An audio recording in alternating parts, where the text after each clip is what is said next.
যৌবন জোর আর ক্ষমতার জোর চিরকাল থাকে, দুইটারই উত্থান পতন আছে। কথা কয় বড় বড় কথা বলতে নাই, বড় বড় কথা বলতে নাই।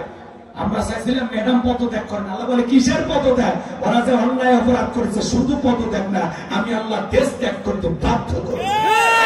আল্লাহ ধরা বড় কঠিন, ইন্নাবাত সারাবিকালা স্বাধীন, আল্লাহর পাকড়াও বড় কঠিন। আল্লাহ ধরে ধরে না, সেদিন ধরবে মামু বাড়ি দিল্লি গিয়ে পড়বে। কথা বলে ঠিক কিনা? বাজার সুলুক করতে না, ক্ষমতা আল্লাহ দিয়া নিয়ামত, জনগণের দেয়া আমানত। নিয়ামত পে শুকরিয়া আদায় করা লাগে, আর আমানতের দায়িত্ব সঠিকভাবে পালন করা লাগে, তাহলে দুনিয়াতে সফল হতে পারবে। কথা বল। তারপরে পালিয়ে গেছে, এ কথা বলার দরকার আছে। অনেকে বলে হুজুর ওয়াজ করবেন আপনারা, এগুলো কেন বলেন? মাঝে মাঝে একটু নাড়া দেওয়া লাগবে যাতে ভুলিয়ে না যান, আপনাদের স্মৃতি শক্তি দুর্বল। আমি একটা ছেলেকে বললাম, বাবা তুমি বিয়ে করছো? কি কর হুজুর? 3 সন্তানের বাপ আমি। আমি তখন বললাম, স্ত্রী সহবাসের একটা দোয়া আছে, তুমি কি জানো? হুজুর এটা দোয়া পড়ার টাইম। কথা না, বউকে সালাম দিতে গিয়ে শরম লাগে, আর বইয়ের বাচ্চা হয়ে যায়। তোমার শরম যদি এত বেশি হইতো, তোমার বইয়ের তো বাচ্চা হওয়ারই কথা না। তার মানে এটা শরম না, এটা শয়তান। বাড়িতে যে বউকে সালাম দিবি, আজ থেকে সালাম যেন চালু হয়ে যায়। বউকে সালাম দিবে, ছোট ছেলে মেয়েদেরকে সালাম দিবে, পাড়া প্রতিবেশীকে সালাম দিবে। আল্লাহ রাসূল বলেছেন, আফসুস সালাম, তোমরা সালামের ব্যাপক প্রচার প্রসার করো। গলিতে গলিতে যেখানে মানুষকে দেখা হবে সালাম দিবে। কথা বলবে, আগে সালাম দিলে অহংকার থাকে, লোকটা বিনয়ী হয়। মানুষকে সালাম দেন, ছোট ছোট ছেলে মেয়েদেরকে সালাম দেন, দেখেন 2 দিন পরে ওরা আপনাকে সালাম দিবে। বউকে 10 দিন দেন, পরশু দিন থেকে আপনার বউ আপনাকে সালাম দিবে। প্রথমে হয়তো সালাম দিলে আসসালামু আলাইকুম, বুঝছেন কেউ কারে সালাম দিলেন, তখন বলবেন শামালি তুই দিলেন। তখন বলতে পারে আজকে কোন হুজুরের মুড়ি দিয়ে বাড়িতে ঢুকলাম, সেদিনই তুমুকের গাছের কলা চুরি করলেন। কথা কান চেক কেনা 2-4 দিন ধীরে ধীরে অভ্যাসে পরিণত হবে ভাই। লম্বা হবে, লম্বা করার সুযোগ নাই। আম্মা জানা এসে ডেকে বলেন, নবীজি যখন সালাম দিয়ে ঘরে প্রবেশ করলেন, নবীজির চেহারার আলোকে সুইটা কই পড়ে আছে আমি পরিষ্কার দেখতে পেয়েছি। নবীর সম্মান মর্যাদা কত জানেন? যে নবী হা বললে পুরো পৃথিবীবাসীর জন্য আল্লাহ পাক হালালে পরিণত করে দেয়, সে নবী না বললে তামাম পৃথিবীবাসীর জন্য আল্লাহ পাক হারামে পরিণত করে দেয়। জমিনে পথ চললে আসমানের মেঘ এসে ছায়া প্রদান করত, যে নবীর চেহারার উপরে মশা মাছি পড়া হারাম। আল্লাহু আকবার। নবীজি যখন ঘেমে যেতেন, আম্মা জানেরা নবীজির দেহের ঘামগুলো শিশির ভিতরে জমা রাখতেন। বিশেষ দিনে নবীজির দেহের ঘামগুলো সুগন্ধি হিসেবে ব্যবহার করা হতো। বলেন সুবহানাল্লাহ। হযরত আনাস বলেন, নবীজির দেহের ঘামের চাইতে এত দামি সুগন্ধি জীবনে কোনোদিন আমার নাকে পাই নাই। সুবহানাল্লাহ। নবীজি থুতু নিক্ষেপ করলে সেখান থেকে সুগন্ধি বের হতো। সুবহানাল্লাহ। আমার ভাইয়েরা, কেমন নবী পাইছি যে নবী আসমানের চাঁদের দিকে ইশারা করলে চাঁদ 2 টুকরো হয়ে যায়, জমিনে পা তুললে মাওলা পাকের আরশে আজিম আল্লাহর রাজধানীতে পৌঁছে যায়। আল্লাহর রাজধানীর নাম কি? আরশে আজিম। সুবহানাল্লাহ। রাগ করতেছেন ভাই আপনারা, লম্বা করার কোনো সুযোগ নাই আমার ভাইয়েরা। নবীর সম্মান মর্যাদা নিয়ে যদি আমি কিয়ামত পর্যন্ত আলোচনা করি তবুও শেষ করা সম্ভব হয় না। যে ছাগলের স্তনে দুধ নাই, নবীজি যদি হাত লাগায় দেয় দুধে পরিপূর্ণ হয়ে যায়। যে খাবার 2-3 জন মানুষ খাবে, ওই খাবারে নবীজির হাতটা লেগে গেলে শত শত মানুষ খাবার খেয়েও যেমন খাবার তেমনি থাকে।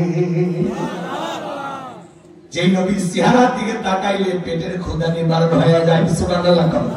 ক্ষুধার্ত মানুষটা ক্ষুধার কথা সে ভুলে যায়। সুবহানাল্লাহ বলে। সেই নবীর কাছে হযরত বেলাল, কথা মনে আছে?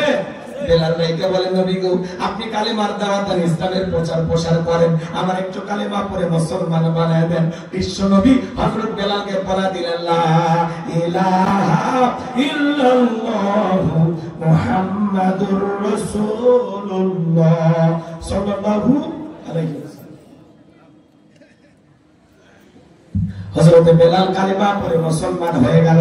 আমার নবী দিকে বলে, বেলাল ইসলামের অবস্থা এখন ভালো না, কালেমা পড়েছো আপাতত প্রকাশ করা যাবে না। আপনারা বলেন তো বাজার, ইসলামের অবস্থা কি সব সময় ভালো থাকে?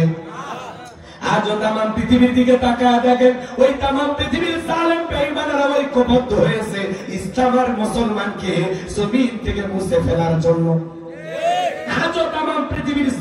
ঐক্যবদ্ধ ইসলাম আর মুসলমানকে জমিন থেকে বিদায় করে দেওয়ার জন্য।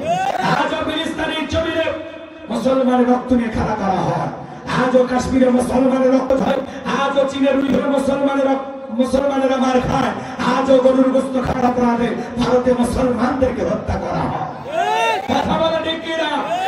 আমার ভাইয়েরা মনে রাখবেন, নমরুদ ফিরাউনের জায়গা যেমন হয় নাই, নেতানিয়াহু সহ এই পৃথিবীর জমিনে যারা মুসলমানের রক্ত নিয়ে খেলা করতেছে, মুসলমানের মসজিদ ভেঙে দেয়, মুসলমানকে হত্যা করে, ওই জালেমদের পরিণতি নমরুদ ফিরাউনের চাইতে ভয়ঙ্কর হবে।